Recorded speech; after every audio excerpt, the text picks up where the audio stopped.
गगन GS study point पर आप सभी दोस्तों का स्वागत है। आज की क्लास में दोस्तों हम लोग पढ़ेंगे इंडियन पॉलिटी के 100 महत्वपूर्ण क्वेश्चनों के बारे में जो कि पिछली किसी न किसी परीक्षा में पूछे गए हैं और आपकी आने वाली परीक्षाओं में पूछे जा सकते हैं। तो क्लास शुरू करने से पहले आप सभी भाइयों से एक रिक्वेस्ट है कि जो भी दोस्त चैनल को सब्सक्राइब नहीं किए हैं प्लीज़ आप लोग चैनल को सब्सक्राइब कर लीजिएगा और इस क्लास को पूरा देखिएगा जो कि आपकी परीक्षाओं के लिए बहुत ही महत्वपूर्ण है। तो चलिए शुरू करते हैं दोस्तों आज की क्लास। आज की क्लास का पहला क्वेश्चन है दोस्तों, भारतीय संविधान लागू होने से पहले भारत का प्रशासन मूल रूप से किस दस्तावेज के अनुसार चलता था? तो ये चलता था भारत सरकार अधिनियम 1935 के अनुसार, जो कि दिया है ऑप्शन नंबर सी में। तो ये चीज आप लोग ध्यान रखिएगा कि भारतीय संविधान लागू होने से पहले भारत का प्रशासन मूल रूप से भारत सरकार अधिनियम 1935 के दस्तावेजों के अनुसार चलता था। और भारतीय संविधान में दोस्तों गवर्नमेंट ऑफ इंडिया एक्ट 1935 या भारत सरकार अधिनियम 1935 से क्या क्या लिया गया है उसको भी आप लोग देख लीजिए। तो यहां से लिया गया है दोस्तों संघीय तंत्र, राज्यपाल का कार्यकाल, लोक सेवा आयोग और प्रशासनिक विवरण। तो इन चार चीजों को आप लोग ध्यान रखिएगा। इसके बाद देखिए क्वेश्चन नंबर 2, इसमें है किस संविधान संशोधन के द्वारा जीएसटी लाया गया? तो भारत में जीएसटी लाया गया दोस्तों 101वां संविधान संशोधन के द्वारा, जो कि हुआ था 2016 में। तो इसको आप लोग ध्यान रखिएगा कि भारत में जीएसटी लाया गया 101वां संविधान संशोधन 2016 के द्वारा। और जीएसटी के बारे में कुछ चीज आप लोग ध्यान रखिएगा कि जीएसटी का फुल फॉर्म होता है गुड्स एंड सर्विस टैक्स, या हिंदी में इसे कहते हैं दोस्तों वस्तु एवं सेवा कर। और जीएसटी का रेट स्ट्रक्चर है दोस्तों 5%, 12%, 18% और 28%। और जीएसटी का उद्देश्य है वन नेशन वन टैक्स और वन मार्केट। जीएसटी विधेयक या जीएसटी बिल दोस्तों राज्यसभा से पास किया गया 3 अगस्त 2016 को और लोकसभा से जीएसटी विधेयक पास किया गया 8 अगस्त 2016 को। और जीएसटी विधेयक पर राष्ट्रपति के हस्ताक्षर हुए दोस्तों 8 सितंबर 2016 को और 1 जुलाई 2017 से पूरे भारत में जीएसटी लागू हो गई। और इसी में देखिए दोस्तों जीएसटी परिषद, जो कि है भारतीय संविधान के अनुच्छेद 279A में, और जीएसटी परिषद का अध्यक्ष होता है भारत का जो वित्त मंत्री होता है वो। और जीएसटी परिषद के पहले अध्यक्ष हुए थे दोस्तों अरुण जेटली जी। और भारत का जो जीएसटी मॉडल है वो है दोस्तों कैनेडियन मॉडल या कनाडा का मॉडल। और जीएसटी पहली बार लागू हुआ था दोस्तों 1954 में फ्रांस में। और भारत में जीएसटी विधेयक पारित करने वाला पहला राज्य है दोस्तों असम। तो इन चीजों को आप लोग याद रखिएगा जीएसटी में। उसके बाद अगला क्वेश्चन है दोस्तों क्वेश्चन नंबर 3, इसमें है कौन सा संविधान संशोधन 2 या 2 से अधिक राज्यों के लिए एक ही राज्यपाल की नियुक्ति की सुविधा देता है? तो ये देता है दोस्तों 7वां संविधान संशोधन, जो कि हुआ था 1956 में। तो इसको भी आप लोग ध्यान रखिएगा कि 7वां संविधान संशोधन जो कि हुआ था 1956 में, यह कहता है कि एक राज्यपाल 2 या 2 से अधिक राज्यों के लिए नियुक्त किया जा सकता है। इसके बाद अगला क्वेश्चन है दोस्तों क्वेश्चन नंबर 4, इसमें है अनुच्छेद 32 भारतीय संविधान के किस भाग से संबंधित है? तो अनुच्छेद 32 संबंधित है दोस्तों भारतीय संविधान के भाग 3 से। और फंडामेंटल राइट या मूल अधिकारों का अनुच्छेद 32 दोस्तों भारतीय नागरिकों के मूल अधिकारों की रक्षा के लिए रिट या याचिका जारी करने का अधिकार देता है। और ये रिट दोस्तों सुप्रीम कोर्ट में जारी किया जाता है अनुच्छेद 32 के अंतर्गत, और हाई कोर्ट में रिट जारी किया जाता है अनुच्छेद 226 के अंतर्गत। तो ये चीज आप लोग ध्यान रखिएगा। और रिट जो जारी होता है दोस्तों वो होता है 5 प्रकार से। पहला है बंदी प्रत्यक्षीकरण, दूसरा है परमादेश, तीसरा है प्रतिषेध, चौथा है उत्प्रेषण और पांचवा है अधिकार परीक्षा। इसके बाद अगला क्वेश्चन है दोस्तों क्वेश्चन नंबर 5। इसमें है शिक्षा का अधिकार किस संविधान संशोधन के द्वारा जोड़ा गया। तो शिक्षा का अधिकार भारतीय संविधान में जोड़ा गया दोस्तों 86वां संविधान संशोधन, जो कि हुआ था 2002 में, और ये है ऑप्शन नंबर ए। तो इसको ध्यान रखिएगा कि 86वां संविधान संशोधन के द्वारा भारतीय संविधान में शिक्षा का अधिकार जोड़ा गया, और ये जोड़ा गया था दोस्तों उस समय के प्रधानमंत्री पंडित अटल बिहारी वाजपेयी जी के द्वारा। उसके बाद अगला क्वेश्चन है क्वेश्चन नंबर 6। इसमें है भारत के राष्ट्रपति पर महाभियोग कौन सी प्रक्रिया है। तो भारत के राष्ट्रपति पर महाभियोग दोस्तों अर्ध न्यायिक प्रक्रिया है या क्वासी जुडिशियल प्रोसीजर है, जो कि है ऑप्शन नंबर बी में। तो इसको आप लोग ध्यान रखिएगा कि भारत के राष्ट्रपति पर जो महाभियोग चलाया जाता है वह अर्ध न्यायिक प्रक्रिया है, और राष्ट्रपति पर महाभियोग दोस्तों अनुच्छेद 61 के अंतर्गत चलाया जाता है। इसके बाद अगला क्वेश्चन है दोस्तों क्वेश्चन नंबर 7। इसमें है निम्न में कनाडा के संविधान से क्या नहीं लिया गया है। तो ऑप्शन देख लीजिए, इसमें ए है दृढ़ केंद्र वाली संघीय व्यवस्था, तो ये चीज ली गई है दोस्तों कनाडा के संविधान से। और उसके बाद ऑप्शन नंबर बी है सुप्रीम कोर्ट के सलाहकार, ये भी लिया गया है दोस्तों कनाडा के संविधान से।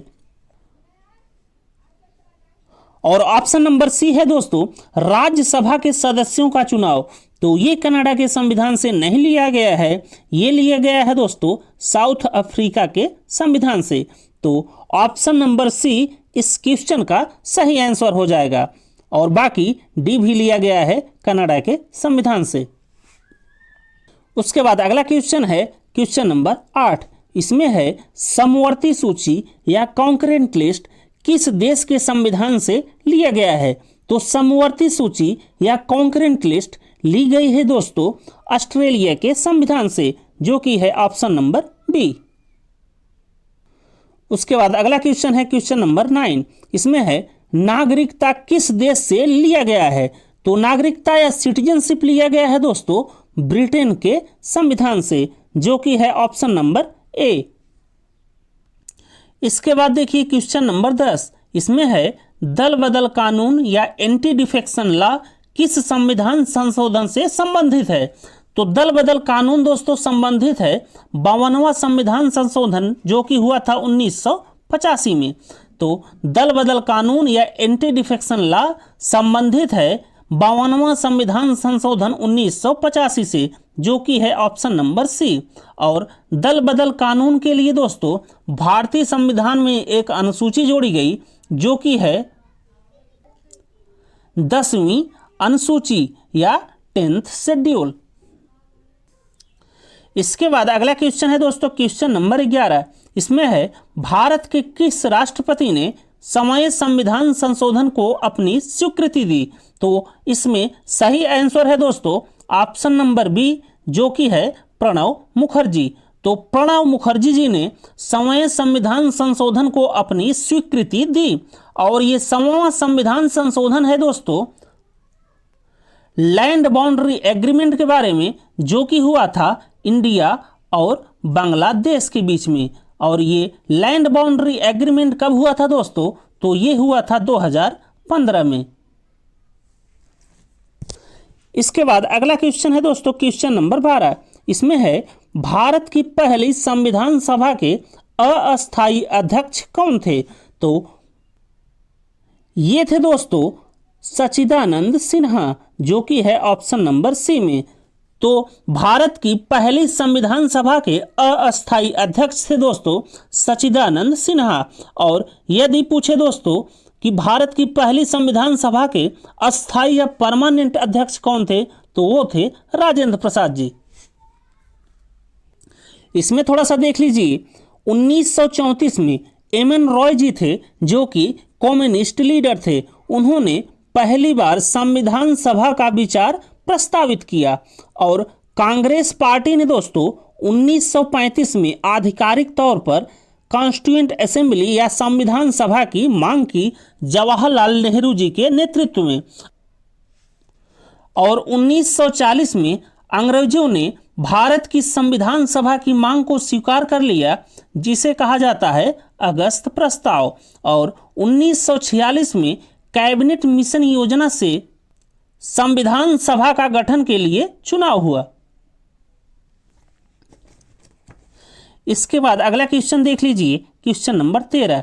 इसमें है पहला कथन, भारत के महान्यायवादी संसद की कार्यवाही में भाग ले सकता है। तो ये तो सही है दोस्तों।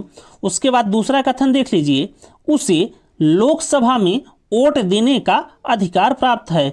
तो भारत के जो महान्यायवादी होते हैं दोस्तों, वो संसद की, चाहे वो लोकसभा हो चाहे राज्यसभा हो, की कार्यवाही में भाग ले सकते हैं और भाषण भी दे सकते हैं, लेकिन दोस्तों वोट किसी भी सदन में नहीं दे सकते। तो दूसरा वाला कथन गलत हो गया। तो देख लीजिए कि ये किस ऑप्शन में है। तो केवल कथन एक सही है, जो कि है ऑप्शन नंबर ए में। इसके बाद अगला क्वेश्चन है दोस्तों, क्वेश्चन नंबर 14। इसमें है भारतीय संविधान की प्रस्तावना या प्रियम्बल किस संविधान से प्रभावित या उधार लिया गया है। तो भारतीय संविधान की प्रस्तावना ली गई है दोस्तों अमेरिका के संविधान से, जो कि है ऑप्शन नंबर ए में। तो प्रियम्बल या प्रस्तावना के बारे में कुछ चीजें आप लोग ध्यान रखिएगा कि भारतीय संविधान में प्रियम्बल या प्रस्तावना लाने का विचार आया दोस्तों अमेरिका के संविधान से। और अमेरिका दोस्तों प्रियम्बल या प्रस्तावना से शुरू होने वाला पहला संविधान है। और प्रियम्बल या प्रस्तावना की भाषा को ली गई है दोस्तों ऑस्ट्रेलिया के संविधान से। और प्रियम्बल में स्वतंत्रता, बंधुत्व और समानता को जोड़ा गया है दोस्तों फ्रांस के संविधान से। इसके बाद अगला क्वेश्चन है क्वेश्चन नंबर 15। इसमें है दोस्तों राज्यसभा में अधिकतम कितने सदस्य हो सकते हैं। तो राज्यसभा में अधिकतम सदस्य हो सकते हैं दोस्तों 250, जो कि है ऑप्शन नंबर सी में। और इन 250 में दोस्तों 238 होते हैं इलेक्टेड, और ये इलेक्टेड होते हैं दोस्तों इनडायरेक्ट वोटिंग या अप्रत्यक्ष मताधिकार के जरिए। और 12 दोस्तों मनोनीत किए जाते हैं राष्ट्रपति जी के द्वारा। और ये दोस्तों मनोनीत किए जाते हैं कला, साहित्य, विज्ञान और समाज सेवा के क्षेत्र में उत्कृष्ट योगदान के आधार पर। और राज्यसभा का जो गठन हुआ था दोस्तों वो हुआ था 1952 में। तो इतना चीज़ें आप लोग ध्यान रखिएगा कि राज्यसभा का गठन हुआ था 1952 में, और राज्यसभा की अधिकतम सदस्य हो सकते हैं 250, जिसमें 238 होते हैं इलेक्टेड या निर्वाचित अप्रत्यक्ष वोटिंग या इनडायरेक्ट वोटिंग के आधार पर, और 12 मनोनीत किए जाते हैं राष्ट्रपति के द्वारा कला, साहित्य, विज्ञान और समाज सेवा के क्षेत्र में उत्कृष्ट योगदान के आधार पर। इसके बाद अगला क्वेश्चन है दोस्तों क्वेश्चन नंबर 16। इसमें है किस वर्ष मणिपुर और त्रिपुरा भारत के पूर्ण राज्य बने। तो इसमें सही आंसर है दोस्तों ऑप्शन नंबर बी, जो कि है 1972। तो 1972 में मणिपुर, त्रिपुरा और मेघालय भारत के पूर्ण राज्य बने। इसके बाद अगला क्वेश्चन है क्वेश्चन नंबर 17। इसमें है एडविन मोंटागू और वायसराय लॉर्ड चेम्सफोर्ड निम्न में से किससे संबंधित है। तो ये संबंधित हैं दोस्तों गवर्नमेंट ऑफ इंडिया एक्ट 1919 या भारत सरकार अधिनियम 1919 से, जो कि है ऑप्शन नंबर सी में। तो इसको ध्यान रखिएगा कि सर एडविन मोंटागू और viceroy Lord Chelmsford government of India act 1919 से संबंधित हैं। इसके बाद अगला क्वेश्चन है दोस्तों क्वेश्चन नंबर 18। इसमें है निम्नलिखित में किसे अवशिष्ट विषयों या रेसिड्यूरी सब्जेक्ट पर कानून बनाने का अधिकार है। तो अवशिष्ट विषयों या रेसिड्यूरी सब्जेक्ट पर कानून बनाने का अधिकार दोस्तों केंद्र सरकार के पास है। इसके बाद अगला क्वेश्चन है दोस्तों क्वेश्चन नंबर 19। इसमें है 11वां मौलिक कर्तव्य या फंडामेंटल ड्यूटी किस संविधान संशोधन के द्वारा भारतीय संविधान में जोड़ा गया? तो ये जोड़ा गया दोस्तों 86वां संविधान संशोधन के द्वारा, जो कि हुआ था 2003 में।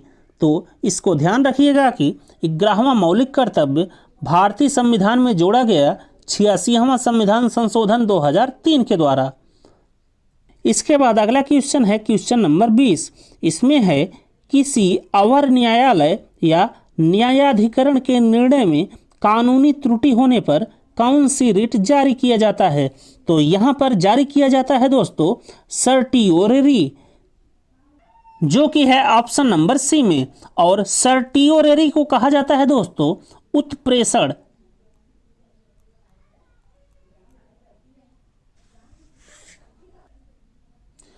इसके बाद अगला क्वेश्चन है दोस्तों क्वेश्चन नंबर 21। इसमें है 1946 में गठित अंतरिम सरकार के कार्यकारी परिषद या एग्जीक्यूटिव काउंसिल के उपाध्यक्ष कौन थे? तो यहाँ पर उपाध्यक्ष थे दोस्तों पंडित जवाहरलाल नेहरू जी, जो कि है ऑप्शन नंबर सी में। इसके बाद अगला क्वेश्चन है दोस्तों क्वेश्चन नंबर 22। इसमें है किस दिनांक को संविधान सभा द्वारा राष्ट्रीय ध्वज को मान्यता मिली? तो संविधान सभा द्वारा भारत के राष्ट्रीय ध्वज को मान्यता मिली दोस्तों 22 जुलाई 1947 को, जो कि है ऑप्शन नंबर सी। इसके बाद अगला क्वेश्चन देखिए दोस्तों क्वेश्चन नंबर 23। इसमें है मूल संविधान में कितने प्रकार के मूल अधिकारों या फंडामेंटल राइट्स का प्रावधान है? तो मूल संविधान में दोस्तों कुल 7 प्रकार के मूल अधिकार हैं। तो इसमें सही आंसर हो गया ऑप्शन नंबर डी, जो कि है 7। तो मूल संविधान में कुल फंडामेंटल राइट या मूल अधिकार थे 7, लेकिन वर्तमान में दोस्तों कितने हैं? तो वो हैं 6। तो एक मूल अधिकार जो कि था अनुच्छेद 31 में और जिसे कहा जाता था संपत्ति का अधिकार, उसे खत्म कर दिया गया मोरारजी देसाई जी द्वारा 44वां संविधान संशोधन 1978 के जरिए। और संपत्ति के अधिकार को दोस्तों कर दिया गया विधि का अधिकार, जो कि है भारतीय संविधान के अनुच्छेद 300A में भाग 12 में। इसके बाद अगला क्वेश्चन है दोस्तों क्वेश्चन नंबर 24। इसमें है निम्नलिखित में कौन सा रिट न्यायिक और अर्ध न्यायिक प्राधिकारों के विरुद्ध जारी किया जाता है? तो पहला है दोस्तों परमादेश, दूसरा है उत्प्रेषण और तीसरा है प्रतिषेध। तो उत्प्रेषण और प्रतिषेध दोस्तों न्यायिक और अर्ध न्यायिक प्राधिकारों के विरुद्ध जारी किया जाता है। तो ऑप्शन देख लेते हैं। तो यहां पे सही ऑप्शन है दोस्तों ऑप्शन नंबर सी, जिसमें है केवल 2 और 3। उसके बाद अगला क्वेश्चन है दोस्तों क्वेश्चन नंबर 25। इसमें है भारत के राष्ट्रपति को शपथ कौन दिलाता है? तो भारत के राष्ट्रपति को शपथ दिलाते हैं भारत के सर्वोच्च न्यायालय के मुख्य न्यायाधीश। तो इसमें ऑप्शन नंबर सी सही हो गया। और दोस्तों इसमें एक चीज़ ध्यान रखिएगा कि यदि भारत के सर्वोच्च न्यायालय के जो मुख्य न्यायाधीश हैं वो अनुपस्थित हो गए, तो उनके अनुपस्थित होने की दशा में भारत के राष्ट्रपति को शपथ दिलाएंगे जो सुप्रीम कोर्ट या सर्वोच्च न्यायालय के अन्य जज हैं। इसके बाद अगला क्वेश्चन है दोस्तों क्वेश्चन नंबर 26। इसमें है अंतर्राज्यीय परिषद या इंटर स्टेट काउंसिल का अध्यक्ष कौन होता है? तो अंतर्राज्यीय परिषद या इंटर स्टेट काउंसिल का अध्यक्ष होता है दोस्तों वर्तमान समय का प्रधानमंत्री। और इंटर स्टेट काउंसिल या अंतर्राज्यीय परिषद दोस्तों दिया गया है भारतीय संविधान के अनुच्छेद 263 में, और इसका गठन हुआ था दोस्तों 1990 में। और जो पहले अध्यक्ष थे दोस्तों अंतर्राज्यीय परिषद या इंटर स्टेट काउंसिल के, वो थे वीपी सिंह। इसके बाद अगला क्वेश्चन है दोस्तों क्वेश्चन नंबर 27। इसमें है भारतीय संविधान के किस भाग से संघ लोक सेवा आयोग या यूनियन पब्लिक सर्विस कमीशन संबंधित है? तो यूनियन पब्लिक सर्विस कमीशन या संघ लोक सेवा आयोग भारतीय संविधान के भाग 14 से संबंधित है। तो संघ लोक सेवा आयोग भारतीय संविधान में दिया गया है दोस्तों भाग 14 में, और अनुच्छेद 315 से लेकर 323 तक। इसके बाद अगला क्वेश्चन है दोस्तों क्वेश्चन नंबर 28। इसमें है सहकारी समितियां या कोऑपरेटिव सोसाइटीज में महिलाओं के लिए कितनी सीटें आरक्षित हैं। तो कोऑपरेटिव सोसाइटीज या सहकारी समिति में दोस्तों महिलाओं के लिए 3 सीटें आरक्षित होती हैं, जो कि है ऑप्शन नंबर बी। इसके बाद अगला क्वेश्चन है दोस्तों क्वेश्चन नंबर 30। इसमें है किस संविधान संशोधन के द्वारा सहकारी समितियों या कोऑपरेटिव सोसाइटीज को संवैधानिक मान्यता मिली। तो सहकारी समितियों को संवैधानिक मान्यता मिली दोस्तों 97वां संविधान संशोधन अधिनियम 2011 के जरिए, जो कि है ऑप्शन नंबर सी। इसके बाद अगला क्वेश्चन है क्वेश्चन नंबर 31। इसमें है भारतीय संविधान के अनुसार सरकार का मुखिया कौन होता है। तो भारतीय संविधान के अनुसार जो गवर्नमेंट ऑफ इंडिया या भारत सरकार का मुखिया होता है दोस्तों या हेड होता है, वो होता है प्रधानमंत्री। और भारत के जो प्रधानमंत्री होते हैं उन्हें कहा जाता है रियल एग्जीक्यूटिव। इसके बाद अगला क्वेश्चन है दोस्तों क्वेश्चन नंबर 32। इसमें है भारत के महान्यायवादी या जिन्हें अटॉर्नी जनरल भी कहा जाता है की नियुक्ति कौन करता है। तो भारत के महान्यायवादी की नियुक्ति दोस्तों करते हैं राष्ट्रपति महोदय, जो कि है ऑप्शन नंबर ए। और भारत के महान्यायवादी होते हैं दोस्तों आर्टिकल 76 में। इसके बाद अगला क्वेश्चन है दोस्तों क्वेश्चन नंबर 34। इसमें है वर्तमान में भारत में कितने केंद्र शासित प्रदेश या यूनियन टेरिटरी हैं। तो वर्तमान में भारत में कुल दोस्तों 8 केंद्र शासित प्रदेश हैं, जो कि है ऑप्शन नंबर बी में। तो केंद्र शासित प्रदेश हो गए 8 और स्टेट या राज्य हो गए दोस्तों 28 या 28।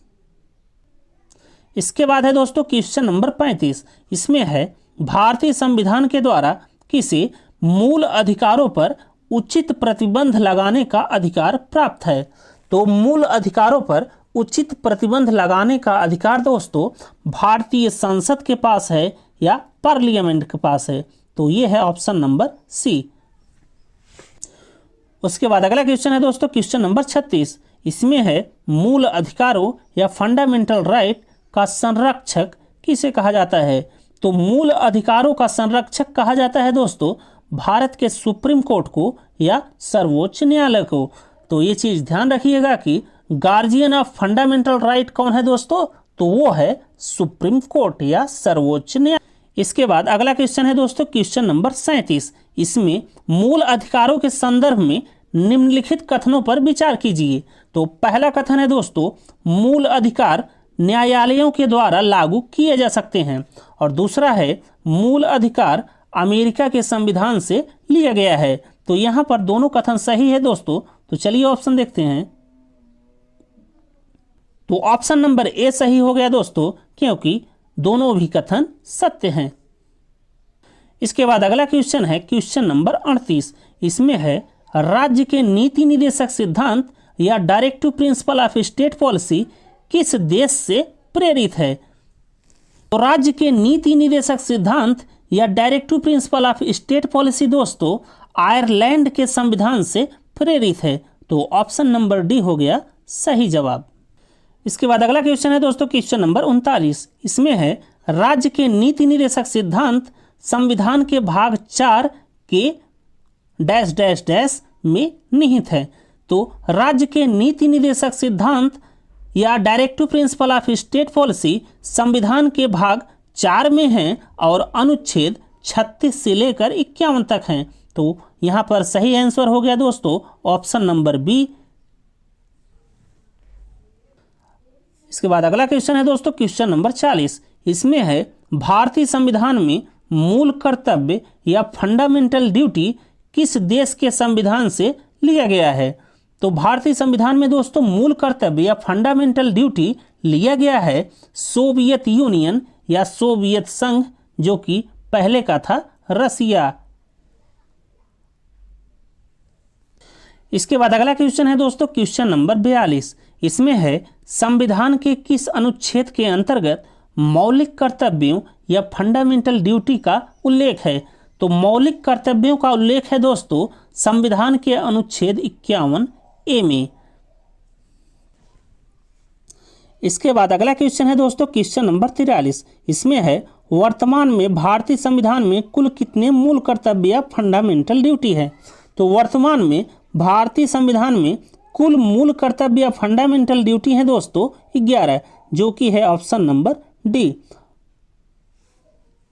इसके बाद अगला क्वेश्चन है दोस्तों क्वेश्चन नंबर 44। इसमें है राज्य के नीति निर्देशक सिद्धांत या directive principle of state policy के बारे में निम्न में से कौन सा कथन सही है। तो पहला है दोस्तों वे अर्थात डीपीएसपी अदालतों के द्वारा लागू नहीं किए जा सकते, तो ये तो सही है दोस्तों। और दूसरा वे आयरलैंड के सिद्धांत से लिया गया है, तो ये भी सही है दोस्तों कि डीपीएसपी या directive principle of state policy जो होता है दोस्तों वो नॉन जस्टिसिएबल है, अर्थात ये अदालतों के द्वारा लागू नहीं किया जा सकता। और राज्य के नीति निर्देशक सिद्धांत या डीपीएसपी दोस्तों लिया गया है भारतीय संविधान में आयरलैंड के संविधान से। तो यहाँ पर दोनों कथन सत्य हो गए। तो चलिए विकल्प देखते हैं। तो यहाँ पर ऑप्शन ए सही हो जाएगा दोस्तों, 1 और 2। अगला क्वेश्चन है दोस्तों क्वेश्चन नंबर 45। इसमें है केंद्र में संघ कार्यपालिका में होते हैं। तो ए है राष्ट्रपति, तो राष्ट्रपति महोदय होते हैं। बी उपराष्ट्रपति, ये भी होते हैं। सी है लोकसभा के अध्यक्ष, तो ये नहीं होते। और डी है प्रधानमंत्री, ये भी होते हैं। तो केंद्र में जो संघ कार्यपालिका होती है दोस्तों उसमें राष्ट्रपति महोदय होते हैं, उपराष्ट्रपति होते हैं और प्रधानमंत्री होते हैं, अर्थात ए, बी और डी। तो चलिए विकल्प देखते हैं। तो ऑप्शन नंबर ए यहाँ पर सही हो जाएगा दोस्तों, जिसमें ए, बी और डी हैं। इसके बाद दोस्तों आप लोग संघ कार्यपालिका या यूनियन एग्जीक्यूटिव्स के बारे में कुछ चीजें जान लीजिए। तो संघ कार्यपालिका दी गई है दोस्तों भारतीय संविधान के अनुच्छेद या आर्टिकल 52 से लेकर 78 तक, और ये है भाग 5 में। और संघ कार्यपालिका में होते हैं दोस्तों राष्ट्रपति, उपराष्ट्रपति, प्रधानमंत्री, केंद्रीय मंत्रिपरिषद और भारत के महान्यायवादी। तो ये 5 लोग शामिल होते हैं दोस्तों। उसके बाद अगला क्वेश्चन है दोस्तों क्वेश्चन नंबर 46। इसमें है भारत में किसी दूसरे देश के साथ युद्ध की घोषणा का अधिकार किसे प्राप्त है। तो ये है दोस्तों राष्ट्रपति महोदय को, जो कि है ऑप्शन नंबर बी। इसके बाद अगला क्वेश्चन है दोस्तों क्वेश्चन नंबर 47। इसमें है भारत में संसदीय शासन का स्वरूप किस देश से लिया गया है। तो भारत में संसदीय शासन का स्वरूप लिया गया है दोस्तों ब्रिटेन के संविधान से, जो कि है ऑप्शन नंबर बी में। इसके बाद अगला क्वेश्चन है दोस्तों क्वेश्चन नंबर 48। इसमें है राष्ट्रपति के चुनाव में कौन भाग नहीं लेता। तो पहला ऑप्शन है लोकसभा के निर्वाचित सदस्य, ये तो लेते हैं। विधानसभा के निर्वाचित सदस्य, ये भी भाग लेते हैं दोस्तों राष्ट्रपति के चुनाव में। और तीसरा है विधान परिषद के निर्वाचित सदस्य। विधान परिषद के निर्वाचित सदस्य भाग नहीं लेते दोस्तों राष्ट्रपति के चुनाव में। और चौथा है केंद्र शासित प्रदेश दिल्ली, पुदुचेरी के निर्वाचित सदस्य। तो ये भी सही है। तो इस क्वेश्चन का राइट आंसर हो जाएगा दोस्तों ऑप्शन नंबर सी, जो कि है विधान परिषद के निर्वाचित सदस्य। इसके बाद अगला क्वेश्चन है दोस्तों क्वेश्चन नंबर 49। इसमें है प्रधानमंत्री सहित केंद्रीय मंत्रिमंडल में कुल मंत्रियों की संख्या लोकसभा के सदस्यों का कितना प्रतिशत होना चाहिए। तो इसमें सही आंसर है दोस्तों 15%, जो कि है ऑप्शन नंबर सी में। तो इसको ध्यान रखिएगा। इसके बाद अगला क्वेश्चन है दोस्तों क्वेश्चन नंबर 50। इसमें है राज्यसभा के मनोनीत सदस्यों के संदर्भ में निम्नलिखित में कौन सा कथन सत्य है। तो पहला कथन है दोस्तों उन्हें अर्थात राज्यसभा के मनोनीत सदस्य भारत के राष्ट्रपति के चुनाव में मत देने का अधिकार है। तो ये गलत हो गया दोस्तों, क्योंकि हम जानते हैं कि राष्ट्रपति के चुनाव में कोई भी मनोनीत सदस्य भाग नहीं ले सकता। उसके बाद दूसरा कथन है दोस्तों कि उन्हें उपराष्ट्रपति के चुनाव में मत देने का अधिकार है। तो ये कथन हो गया दोस्तों सही, क्योंकि हम जानते हैं उपराष्ट्रपति के चुनाव में संसद के दोनों सदन, चाहे वो राज्यसभा हो चाहे वो लोकसभा हो, के सभी सदस्य अर्थात निर्वाचित सदस्य और मनोनीत सदस्य दोनों ही भाग लेते हैं उपराष्ट्रपति के चुनाव में। और एक चीज ध्यान रखिएगा दोस्तों कि उपराष्ट्रपति के चुनाव में राज्य विधानसभा के कोई भी सदस्य भाग नहीं लेते हैं। तो यहां पर दोस्तों केवल कथन 2 सही है। तो चलिए विकल्प देखते हैं। तो इस क्वेश्चन का सही आंसर हो गया दोस्तों ऑप्शन नंबर सी, जो कि है केवल 2।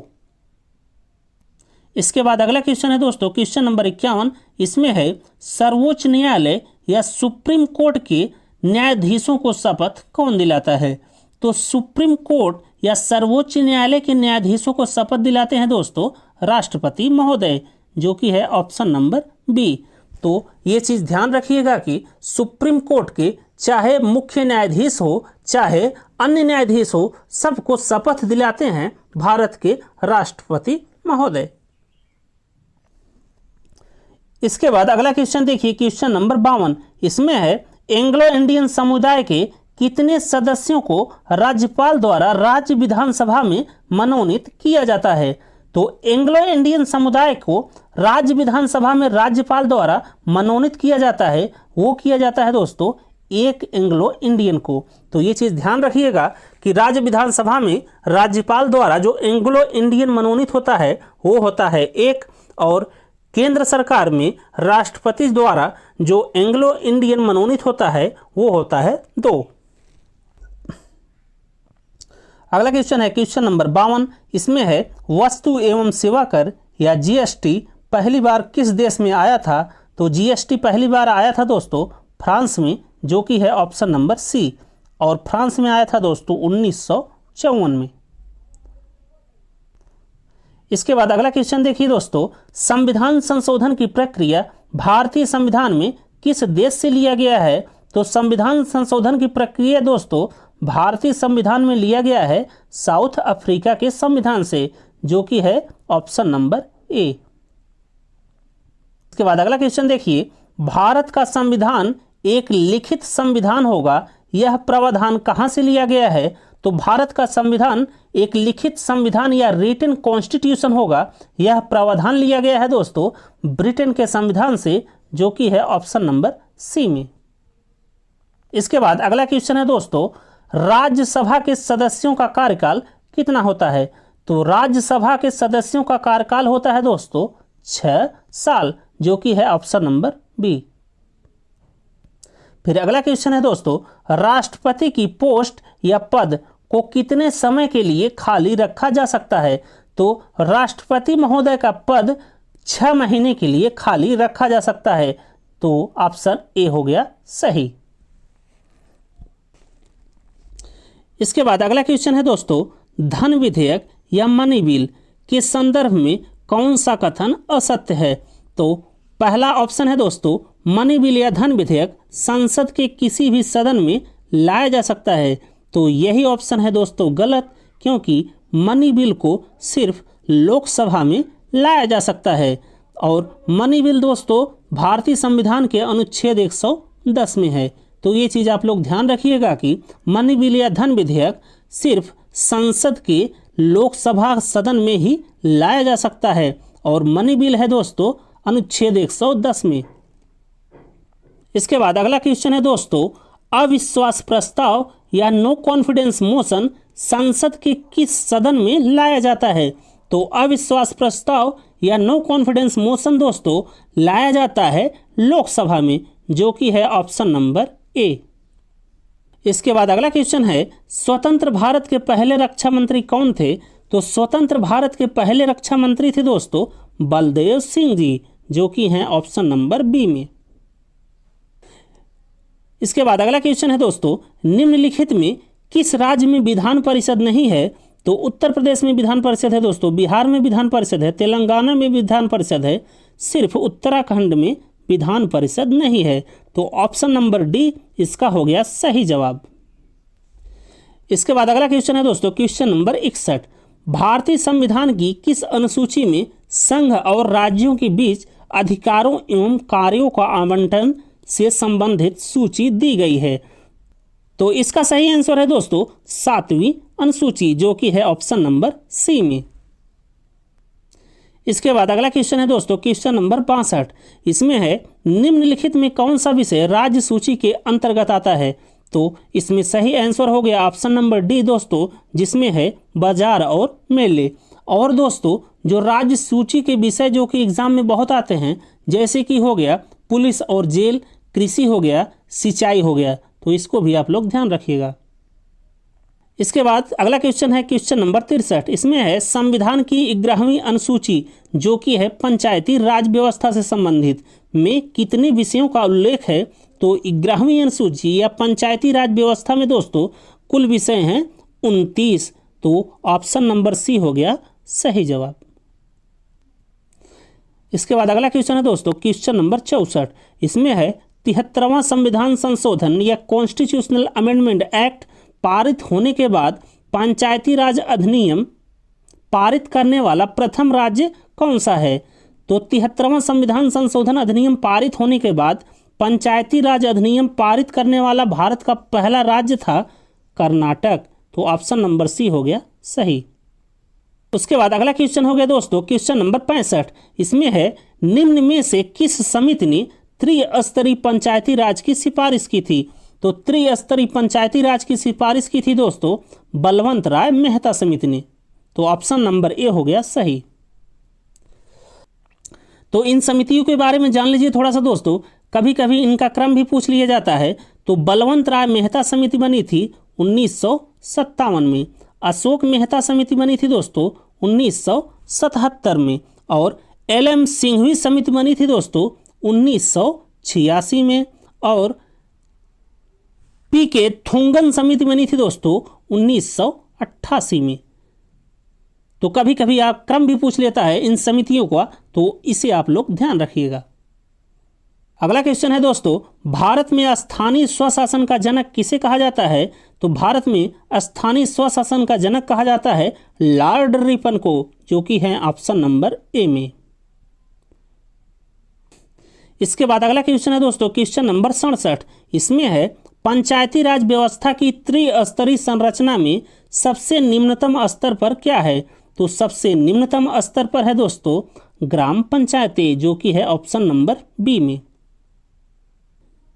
तो थोड़ा सा आप लोग ध्यान रखिएगा कि जो पंचायती राज व्यवस्था में त्रिस्तरीय संरचना है उसमें सबसे टॉप लेवल पर है दोस्तों जिला परिषद, और ये होता है जिला स्तर पर।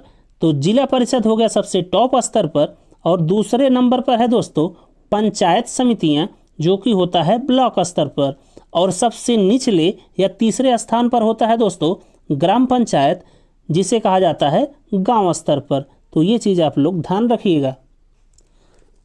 इसके बाद अगला क्वेश्चन है दोस्तों क्वेश्चन नंबर 68। इसमें है किस वर्ष नगर निगम के प्रावधानों से संबंधित 12वीं अनुसूची को संविधान से जोड़ा गया।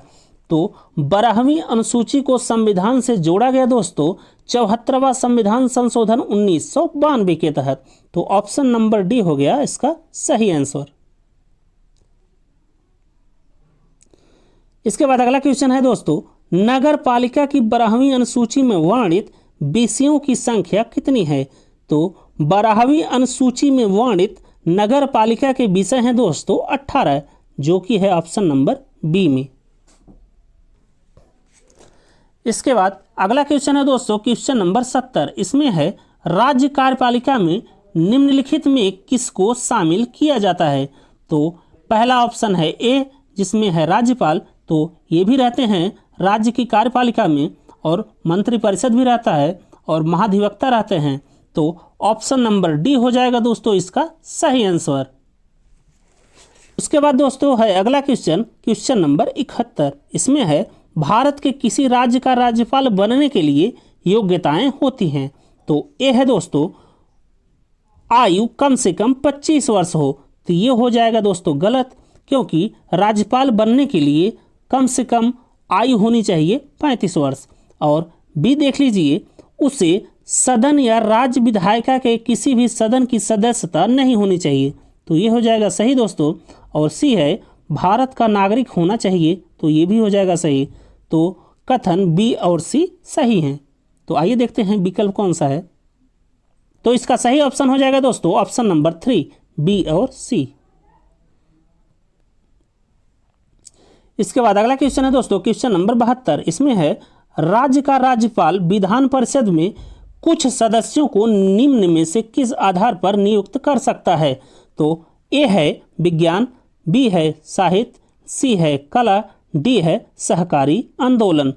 तो दोस्तों जो राज्य का राज्यपाल होता है वो विधान परिषद में सदस्यों को जो मनोनीत करता है इन चारों आधार पर करता है। तो ये चारों जो कथन है दोस्तों वो सही हैं। तो चलिए ऑप्शन देखते हैं। तो इसका सही आंसर हो जाएगा दोस्तों ऑप्शन नंबर 4, जिसमें है ए, बी, सी और डी। इसके बाद अगला क्वेश्चन है दोस्तों किसी राज्य के राज्यपाल को उसके पद से हटाया जा सकता है।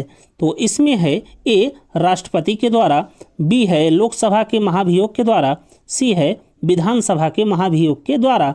तो बी और सी दोनों कथन दोस्तों गलत हैं। किसी भी राज्य के राज्यपाल को हटाया जा सकता है राष्ट्रपति के द्वारा, और राज्यपाल नियुक्त होता है दोस्तों राष्ट्रपति जी के ही द्वारा। तो सिर्फ कथन ए सत्य है। तो चलिए विकल्प देखते हैं। तो इसका सही आंसर हो जाएगा दोस्तों ऑप्शन नंबर ए, जिसमें है केवल ए।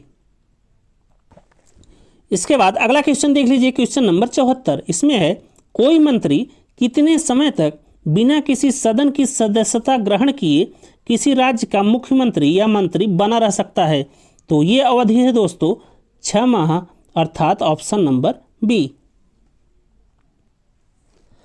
इसके बाद अगला क्वेश्चन देख लीजिए क्वेश्चन नंबर 75। इसमें है निम्न में से किसकी नियुक्ति राष्ट्रपति के द्वारा नहीं की जाती। तो राष्ट्रपति के द्वारा नियुक्ति नहीं की जाती दोस्तों राज्य के महाधिवक्ता का, बाकी राज्यपाल की नियुक्ति, महान्यायवादी की नियुक्ति, सर्वोच्च न्यायालय के मुख्य न्यायाधीश की नियुक्ति राष्ट्रपति जी के द्वारा ही की जाती है। महाधिवक्ता जो होते हैं राज्य के, उनकी नियुक्ति होती है दोस्तों राज्य के राज्यपाल के द्वारा। अगला क्वेश्चन देख लीजिए क्वेश्चन नंबर 76। इसमें है किसी राज्य की विधान परिषद को समाप्त करने का अधिकार किसके पास है। तो किसी राज्य के विधान परिषद को समाप्त करने का अधिकार दोस्तों संसद के पास या पार्लियामेंट के पास है, जो कि है ऑप्शन नंबर सी में। और दोस्तों भारत के 6 राज्यों में विधान परिषद है, जिसमें है यूपी, बिहार, महाराष्ट्र, तेलंगाना, कर्नाटक और आंध्र प्रदेश। बाकी हर जगह क्या है विधानसभा है। तो ये भी चीज़ आप लोग ध्यान रखिएगा। इसके बाद अगला क्वेश्चन देख लीजिए क्वेश्चन नंबर 77। इसमें है राज्य विधानसभा के सदस्यों की अधिकतम संख्या कितनी है। तो राज्य विधानसभा के सदस्यों की अधिकतम संख्या होनी चाहिए दोस्तों 500, जो कि है ऑप्शन नंबर सी में। और राज्य विधानसभा में दोस्तों कम से कम कितने सदस्य होने चाहिए। तो वो होने चाहिए 60। और वर्तमान में दोस्तों सबसे ज़्यादा विधानसभा की सीटें हैं यूपी उत्तर प्रदेश में, जो कि हैं 403, और सबसे कम है दोस्तों पुडुचेरी में, जो कि हैं 30। ये भी चीज़ें आप लोग ध्यान रखिएगा। इसके बाद अगला क्वेश्चन है दोस्तों क्वेश्चन नंबर 78। इसमें है विधानसभा का सदस्य बनने के लिए न्यूनतम उम्र कितनी होनी चाहिए। तो विधानसभा का सदस्य बनने के लिए न्यूनतम उम्र होनी चाहिए दोस्तों 25 वर्ष, जो कि है ऑप्शन नंबर सी। और विधान परिषद का सदस्य बनने के लिए दोस्तों न्यूनतम उम्र होनी चाहिए 30 वर्ष। तो ये भी चीज़ आप लोग ध्यान रखिएगा। और ऐसा ही सेम दोस्तों है संसद या पार्लियामेंट में, अर्थात लोकसभा का सदस्य बनने के लिए न्यूनतम उम्र होनी चाहिए 25 वर्ष, और राज्यसभा का सदस्य बनने के लिए न्यूनतम उम्र होनी चाहिए 30 वर्ष। इसके बाद अगला क्वेश्चन देख लीजिए क्वेश्चन नंबर है 79। इसमें है विधान परिषद का सदस्य बनने के लिए न्यूनतम उम्र कितनी निर्धारित की गई है। तो इसमें है ऑप्शन नंबर बी, जो कि है 30 वर्ष।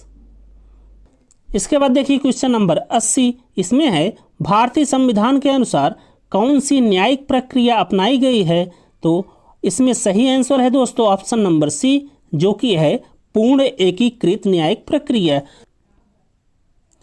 उसके बाद अगला क्वेश्चन देखिए क्वेश्चन नंबर 81। इसमें है भारतीय संविधान का कौन सा अनुच्छेद सर्वोच्च न्यायालय की स्थापना करता है। तो सर्वोच्च न्यायालय की स्थापना करता है दोस्तों अनुच्छेद 124, जो कि है ऑप्शन नंबर सी में। उसके बाद देखिए अगला क्वेश्चन नंबर है 82। सर्वोच्च न्यायालय या सुप्रीम कोर्ट की स्थापना कब हुई? तो सर्वोच्च न्यायालय की स्थापना हुई दोस्तों 1950 में। तो ऑप्शन नंबर बी हो गया सही। तो सर्वोच्च न्यायालय या सुप्रीम कोर्ट की स्थापना हुई दोस्तों 1950 में, और सर्वोच्च न्यायालय संबंधित है दोस्तों भारतीय संविधान के अनुच्छेद 124 से और भाग 5 से। तो ये भी चीज़ आप लोग ध्यान रखिएगा। इसके बाद अगला क्वेश्चन देख लीजिए, क्वेश्चन नंबर 84। इसमें है वर्तमान में सर्वोच्च न्यायालय में कुल कितने न्यायाधीश हैं? तो सर्वोच्च न्यायालय या सुप्रीम कोर्ट में दोस्तों वर्तमान में कुल न्यायाधीश हैं 34, जिसमें एक हैं सीजे या मुख्य न्यायाधीश और 33 है अन्य जज या अदर जज। इसके बाद अगला क्वेश्चन देखिए, क्वेश्चन नंबर 85। इसमें है किस अनुच्छेद के तहत राष्ट्रपति सर्वोच्च न्यायालय से सार्वजनिक महत्व के किसी मामले में सुझाव मांग सकता है? तो ये मांग सकता है दोस्तों अनुच्छेद 143 के तहत, जो कि है ऑप्शन बी में। इसके बाद अगला क्वेश्चन देखिए, क्वेश्चन नंबर 86। इसमें है वर्तमान में देश में कुल कितने उच्च न्यायालय या हाई कोर्ट हैं? तो वर्तमान में देश में दोस्तों कुल 25 हाई कोर्ट हैं, ये दिया है ऑप्शन नंबर सी में। इसके बाद अगला क्वेश्चन देखिए, क्वेश्चन नंबर 87। इसमें है राज्य में जिला न्यायाधीश की नियुक्ति कौन करता है? तो राज्य में जिला न्यायाधीश की नियुक्ति करते हैं दोस्तों राज्य के राज्यपाल महोदय। तो ऑप्शन नंबर सी हो गया सही। इसके बाद अगला क्वेश्चन है क्वेश्चन नंबर 88। इसमें है अधीनस्थ न्यायालय किसके नियंत्रण में कार्य करता है? तो अधीनस्थ न्यायालय कार्य करता है दोस्तों हाई कोर्ट या उच्च न्यायालय के नियंत्रण में। इसके बाद अगला क्वेश्चन देखिए, क्वेश्चन नंबर 89 या 89। इसमें है भारत में प्रथम लोक अदालत की स्थापना किस राज्य में हुई? तो लोक अदालत की स्थापना दोस्तों सबसे पहली बार भारत में हुई थी गुजरात राज्य में, जो कि है ऑप्शन नंबर डी में। इसके बाद देखिए अगला क्वेश्चन, जो कि है क्वेश्चन नंबर 90। इसमें है राज्य मंत्रिमंडल में मंत्रियों की कुल संख्या विधानसभा के कुल सदस्यों का कितना प्रतिशत होता है? तो ये होता है दोस्तों 15%, जो कि है ऑप्शन नंबर सी। और एक चीज़ ध्यान रखिएगा दोस्तों, चाहे राज्य विधानमंडल हो चाहे केंद्रीय मंत्रिमंडल हो, सभी में जो मंत्रियों की संख्या होगी वो होती है 15%। इसके बाद अगला क्वेश्चन है दोस्तों क्वेश्चन नंबर 91। इसमें है भारतीय संविधान के अनुसार उपराष्ट्रपति कितने दिनों तक राष्ट्रपति के पद पर कार्य कर सकता है? जब राष्ट्रपति महोदय अनुपस्थित हों तो उपराष्ट्रपति राष्ट्रपति के पद पर कार्य कर सकता है दोस्तों 6 माह तक या 6 मंथ तक। उसके बाद राष्ट्रपति की नियुक्ति करनी होगी। इसके बाद अगला क्वेश्चन है दोस्तों क्वेश्चन नंबर 92। इसमें है राज्य के नीति निर्देशक तत्वों का कौन सा अनुच्छेद राज्य ग्राम पंचायत के संगठन को बताता है? तो डीपीएसपी का जो अनुच्छेद 40 है दोस्तों, वो बताता है ग्राम पंचायतों के संगठन के बारे में। इसके बाद अगला क्वेश्चन देखिए क्वेश्चन नंबर 93। इसमें है किस संविधान संशोधन से लोकसभा और राज्य विधानसभा में मतदान के लिए मतदाताओं की उम्र 21 वर्ष से घटाकर 18 वर्ष कर दी गई? तो ये की गई थी दोस्तों 61वां संविधान संशोधन 1989 के तहत। तो ऑप्शन नंबर बी हो गया दोस्तों सही। इसके बाद अगला देख लीजिए क्वेश्चन नंबर 95। इसमें है निम्नलिखित में कौन सा कथन गलत तरीके से मेल खाता है? तो पहला है ए शोषण के विरुद्ध अधिकार अनुच्छेद 23 से लेकर 24 तक, ये सही है। दूसरा है बी समानता का अधिकार अनुच्छेद 14 से लेकर 18 तक, ये भी सही है दोस्तों। तीसरा है सी स्वतंत्रता का अधिकार अनुच्छेद 19 से लेकर 22 तक, ये भी सही है। और चौथा है धर्म की स्वतंत्रता का अधिकार 11 से लेकर 13 तक, ये हो गया दोस्तों गलत। तो ऑप्शन नंबर डी इस क्वेश्चन का सही आंसर। इसके बाद अगला क्वेश्चन देख लीजिए क्वेश्चन नंबर 96। इसमें है भारत में संपत्ति का अधिकार अब क्या हो गया है? तो भारत में संपत्ति का अधिकार अब हो गया है दोस्तों कानूनी अधिकार या लीगल राइट। तो ऑप्शन नंबर डी हो गया सही। इसके बाद अगला क्वेश्चन देख लीजिए, क्वेश्चन नंबर 97। इसमें है वर्ष 1956 में भारत में किन मानदंडों के आधार पर राज्यों का पुनर्गठन किया गया। तो 1956 में राज्यों का पुनर्गठन किया गया दोस्तों भाषा एवं संस्कृत के आधार पर, जो कि है ऑप्शन नंबर ए में। तो ऑप्शन नंबर ए इस क्वेश्चन का सही आंसर है। इसके बाद अगला क्वेश्चन देख लीजिए, क्वेश्चन नंबर 98। इसमें है भारतीय संविधान का कौन सा भाग नागरिकता को बताता है। तो नागरिकता को बताता है दोस्तों भारतीय संविधान का भाग 2 और अनुच्छेद 5 से लेकर 11 तक। तो इसको ध्यान रखिएगा कि भारतीय संविधान में सिटीजनशिप या नागरिकता दिया गया है भाग 2 में अनुच्छेद 5 से लेकर 11 तक। इसके बाद अगला क्वेश्चन देख लीजिए, क्वेश्चन नंबर 99। इसमें है किस वर्ष समाजवाद, धर्मनिरपेक्षता, एकता और अखंडता संविधान की प्रस्तावना में जोड़ा गया। तो ये जोड़ा गया दोस्तों 42वां संविधान संशोधन 1976 में। तो ऑप्शन नंबर सी हो जाएगा इस क्वेश्चन का सही आंसर। इसके बाद अगला क्वेश्चन देखिए दोस्तों, क्वेश्चन नंबर 100। इसमें है भारत के प्रत्येक राज्य में सीटों का आवंटन का भारतीय संविधान की किस अनुसूची में उल्लेख किया गया है। तो सीटों का आवंटन दिया है दोस्तों भारतीय संविधान की अनुसूची 4 में। तो ऑप्शन डी हो जाएगा दोस्तों सही आंसर। उसके बाद देखिए क्वेश्चन नंबर 101। इसमें है संविधान सभा का अंतिम सत्र कब आयोजित किया गया था। तो संविधान सभा का अंतिम सत्र आयोजित किया गया था दोस्तों 24 जनवरी 1950 को, और ये दिया है दोस्तों ऑप्शन नंबर ए में। तो इस क्वेश्चन का सही आंसर हो जाएगा ऑप्शन नंबर ए 24 जनवरी 1950। और इसके बाद देख लीजिए कुछ महत्वपूर्ण डेट है, उसको आप लोग ध्यान रखिएगा। तो पहला डेट है दोस्तों 26 नवंबर 1949। 26 नवंबर 1949 के दिन दोस्तों संविधान सभा के द्वारा भारतीय संविधान को अपनाया गया था और आंशिक रूप से भारतीय संविधान को लागू किया गया था।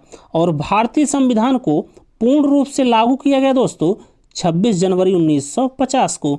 तो ये दोनों डेट आप लोग ध्यान रखिएगा। उसके बाद 24 जनवरी 1950 ये डेट देख लीजिए दोस्तों, इस दिन क्या क्या हुआ था।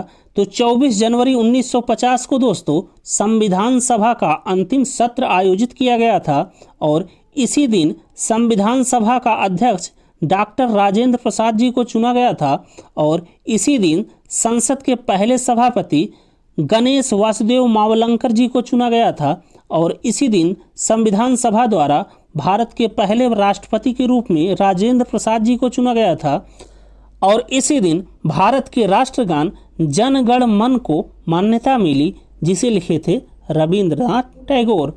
और इसी दिन दोस्तों राष्ट्रगीत को भी मान्यता मिली, जिसे लिखे थे बंकिम चंद्र चटर्जी, जो कि है वंदे मातरम।